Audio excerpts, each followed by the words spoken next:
لبید،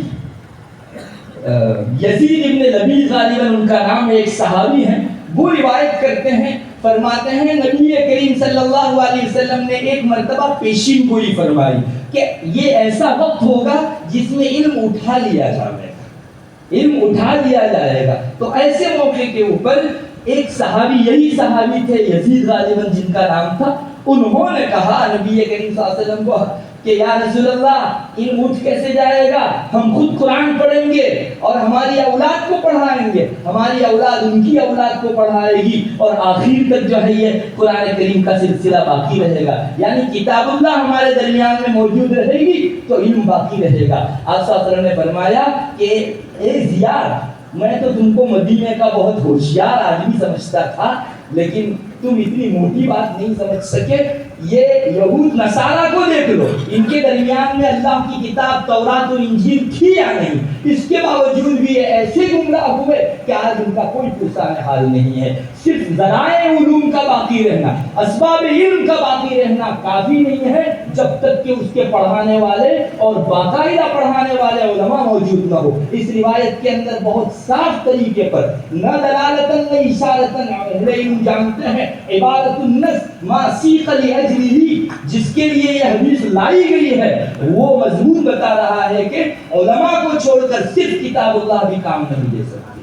آپ صلی اللہ علیہ وسلم کا یہ ارشاد جو ہے موجود ہے، اسی لیے تو ہمارے رب نے فرمایا یضل بہ کثیرا ویہدی بہ کثیرا، اسی کتاب سے بہت سارے لوگ جو ہے گمراہ بھی ہوتے ہیں اور بہت سارے لوگوں کے لیے کتاب ہدایت بھی بنتی ہے۔ یہ اگر صحیح ویژن نہیں ہے تو انہی آیات سے غلط راستے اختیار کر کے فرقے تیار ہو گئے۔ چنانچہ اس وقت جو فرقے ضالہ ہیں ان سارے حضرات کے پنپنے کی بنیاد ہی یہ ہے کہ انہوں نے ان نصوص میں اپنی ناہنجار اور نابلد اور ناواقفیت اور ناخبری والی نگاہ ڈالی، اور وہ نتیجہ لے کر اٹھے جو اس آیت کا عکس تھا، اس حدیث کا عکس تھا۔ ہرگز اس کا یہ مطلب نہیں ہوتا تھا، فرقے تیار ہو گئے۔ میرے بھائیوں، یقین جانو علماء کی احتیاج امت کو آخر تک رہے گی، اور یہ وارثان انبیاء ہیں۔ اللہ تبارک و تعالیٰ نے اگر انبیاء علیہ السلام کے سلسلے کو ختم کیا ہے تو مبدل کے بدلے کا رکھا ہوا عوض بدل تب تک ختم نہیں ہوگا جب تک اللہ تبارک و تعالیٰ کی مشیت نہ ہوگی۔ اس لیے ان کے ساتھ علوم دین کا پھیلانا جڑا ہوا ہے، کوئی مانے نہ مانے۔ ہمارے شیخ اکرام علی صاحب ایک بہت پتے کی بات ذکر فرمایا کرتے تھے، فرماتے تھے کہ حدیث شریف میں یہ بھی ملتا ہے کہ آخری زمانے کے اندر علم بڑھ جائے گا، اور حدیث شریف میں بعض جگہوں پر یہ بھی ملتا ہے کہ آخری زمانے کے اندر علم گھٹ جائے گا۔ تو یہ تو تضاد اور ٹکراؤ معلوم ہوتا ہے۔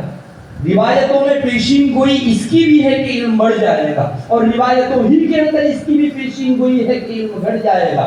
فرمایا کوئی تضاد ٹکراؤ نہیں۔ آج کا ایک انسان دو الگ الگ قسم کی اپوزٹ بات نہیں کر سکتا، تو ایک رسول کیسے بات کر سکتے تھے؟ دونوں چیزیں اپنی جگہ صحیح ہے۔ فرماتے تھے علم بڑھ جائے گا اس کا مطلب اسباب علم بڑھ جائیں گے، اور علم گھٹ جائے گا مطلب روح علم گھٹ جائے گی۔ یہ ان دونوں کے درمیان کی تطبیق ہے، اور واقعہ یہی ہے۔ ہماری آنکھیں آج دیکھ رہی ہے، ہمارے اسلاف جس کتاب کو دیکھنے کے لیے عمر بھر ترستے رہے اس کے نسخوں کے نسخے ہمارے درمیان موجود ہے، لیکن اس کا چاٹنے والا، اس سے علم حاصل کرنے والا ایک بہت مختصر سا طبقہ رہ گیا ہے۔ میرے بھائیوں یاد رکھو، علم دین بھی آپ کو لینا ہے، راستہ رب تعالیٰ کی طرف سے طے ہے۔ اگر غلط راستے سے لیں گے تو آپ ایسے ہی مجرم ہوں گے جس طرح کے طبیب نہیں تھا، اس کے پاس کسی انسان نے اپنے جسم کو پیش کیا اور وہاں سے بڑا نقصان اٹھا کر آیا۔ محمد ابن سیرین جو تابعی جلیل ہیں، ان کا مقولہ میں نے شروع میں آپ کو پڑھ سنایا، مسلم شریف کے مقدمے کے اندر ان کا یہ مشہور مقولہ جو ہے منقول ہے۔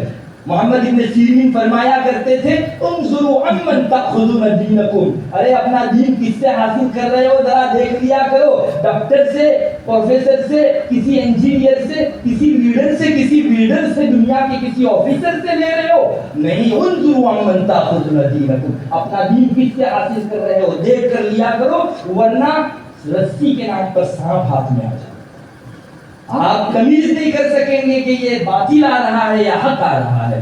حضرت محمد ابن سیرین کا یہ مقولہ نہایت ہی گہرائی کے ساتھ ہم لوگوں کو اپنے پیش نظر رکھنا چاہیے. ارے کون سا علم ہے وہ تو دیکھنا ہی ہے, کہاں سے آ رہا ہے وہ بھی دیکھنے کی ضرورت ہے. میرے بھائیو آج ہو یہ رہا ہے کہ ایک آدمی اپنے اتنے سے ڈھانچے کے اوپر اسلام کو جو ہے جاری نہیں کر سکا, جسے گوروں کے شرٹ اور پینٹ کے اندر اعزاز محسوس ہو رہا ہے, وہ آپ کے لیے ہادی بنا ہوا ہے اور وہ آپ کی پوری زندگی کے ایک ایک گوشے کو سدھار کر رکھ دے گا. کتنا رانگ نمبر لگا ہوا ہے. یہ تو پولیس کو اس جرم کے بارے میں پوچھنے جیسی بات ہو گئی کہ جس جرم کے اوپر پولیس مجرم کو ڈھونڈا کرتی تھی, ہم نے اسی کو جو ہے پوچھنا شروع کیا جو ہمارے راہ کے لٹیرے تھے. میر کیا سادہ ہیں, بیمار ہوئے جس کے سبب اسی عطار کے بیٹے سے دوا لیتے. میرے بھائیوں خدا را رحم کرو اپنے اوپر اور اس سے پرہیز کرو. یہ دکتور اور دنیاوی اسٹڈی حاصل کر کے آنے والے اور دین کے علمبردار بننے والے لوگوں کے 5 جملے اگر درست ہوں گے, چھٹا جملہ سیٹ پوزیشن لیے ہوئے ہوگا اور ایک ایسا جملہ آپ کے ساتھ شامل کر دے گا کہ آپ سیاہ و سفید میں فرق نہیں کر سکیں گے اور حق کے نام کے اوپر باطل لے کر آئیں گے. یاد رکھو یہ وائرس یوں پتہ نہیں چلتا, جب جمع ہو کر ایک بہت بڑی شکل میں ہو جاتا ہے. موت کے موقع سے یہ حاصل کیے ہوئے وائرس بہت پریشان کرے, انسان کو ایمان کے ساتھ نہیں جانے دیں گے. لائٹلی مت لو اس چیز کو. اس کے 5 جملے اچھے ہیں, دین و شریعت کے مطابق ہے. ایک جملہ اگر صرف پوائزن کا آ گیا, مان لو آپ کی خوراک کے اندر سارے اجزاء موجود ہیں, ایک چھوٹا سا جز جو ہے کینسر کے وائرس اور جرم کی حیثیت سے آپ میں آ گیا, کیا حشر ہوگا اس آدمی کا. 1 سے 2, 2 سے 4 اور ایک پورا جسم بھر جا سکتا ہے اس سے. میرے بھائیوں اس لیے فقط بہت چکنی چپڑی باتیں ہیں, زبان بہت اچھی ہے, اتنی بنیادوں کے اوپر اپنا دین کسی کے حوالے مت کرو. انظروا امن تاخذون دینکم, دیکھو کس کو حوالے کر رہے ہیں وہ اپنے دین کو, اور کس سے جو ہے آپ علم دین حاصل کرنے کے لیے جا رہے ہو.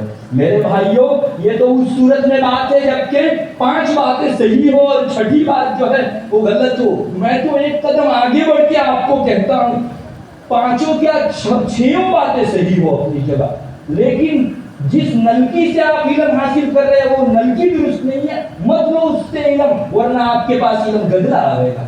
میرے پاس اس سلسلے میں محمد ابن سیرین کا واقعہ نہ ہوتا تو میں اتنے زور سے نہ بول سکتا.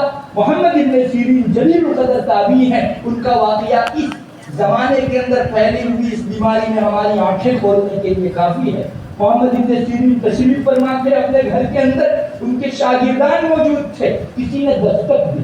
حضرت نے فرمایا جاؤ دیکھو کون آیا ہے. خادم نے جا کر دیکھا تو جا کر پوچھا, کہا ایک گمراہ فرقے کے چند لوگ آئے ہیں اور آپ سے کچھ بات کرنا چاہتے ہیں. محمد ابن سیرین نے فرمایا ان کو جا کر کہہ دو محمد تمہاری بات سننے تیار نہیں ہے, جیسے آئے ہو گیا. خادم نے جا کر ان کو کہا تو ان حضرات نے درخواست کی کہ حضرت سے کہو کہ ہم اپنی کچھ بھی بات پیش نہیں کریں گے, صرف آ کر 2-4 آیتیں سنا کر چلے جائیں گے. تو خادم آیا واپس, اس نے کہا حضرت صرف 4-5 آیتیں سنا کر وہ چلے جائیں گے اور کچھ بولیں گے بھی نہیں. حضرت آپ کتنا موقع دیجئے ان کو. فرمایا ان کو کہو ڈبل گیٹ آؤٹ, میں 5 آیتیں بھی سننا نہیں چاہتا تم سے. بھاگ گئے. مجلس میں سے ایک شخص کو تعجب ہوا, حضرت ایک قرآن سنانے کی پیشکش کریں اور آپ اس کو ریجیکٹ کر رہے ہیں. حضرت کا جواب ہمارے اور آپ کے لیے بہت زیادہ جو ہے اس موقع پر تازیانہ عبرت ہے اور مشعل راہ ہے. حضرت نے فرمایا میرے رب کی آیت میں اپنی روشنی مسلم ہے, اللہ کی ہر آیت میں نور ہے, مگر وہ جس زبان سے آئیں گے مجھے ڈر ہے کہ اس زبان کی اندھیری اس آیت کے واسطے سے میرے کان میں اور دل میں ہے. کیا سمجھا جا سکتا ہے کیا محمد ابن سیرین ہی کو اپنے ایمان کے متعلق ڈر تھا اور ہم لوگ اتنے سیف ایمان والے ہیں کہ ہمارے ایمان کو کوئی جمس جو ہے کوئی جراثیم اثر نہیں کرتے. یہ ہماری دلیری اور بیجا بہادری کی بات ہے. اس لیے اگر کوئی اس بھرم میں ہو کہ ان کی تو سب باتیں اچھی رہتی ہے, دنیا کا دستور ہے اگر اوپر پانی ٹنکی کے اندر زمزم کا بھرو اور نلکی میں 2-4 پیشاب کے قطرے ڈال دو, یہ زمزم اپنی زمزمیت کھو کر ناپاک ہو جائے گا.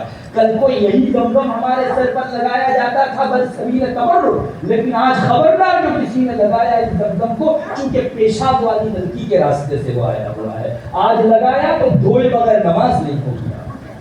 میرے بھائیوں اچھی باتیں جس واسطے سے آ رہی ہے اس واسطے کو بھی تو دیکھنے کی ضرورت ہے. اس لیے میں آپ کو کھلا ڈرانے والا ہوں, اپنے دین کو اس طرح کی کلپوں کے حوالے مت کرو.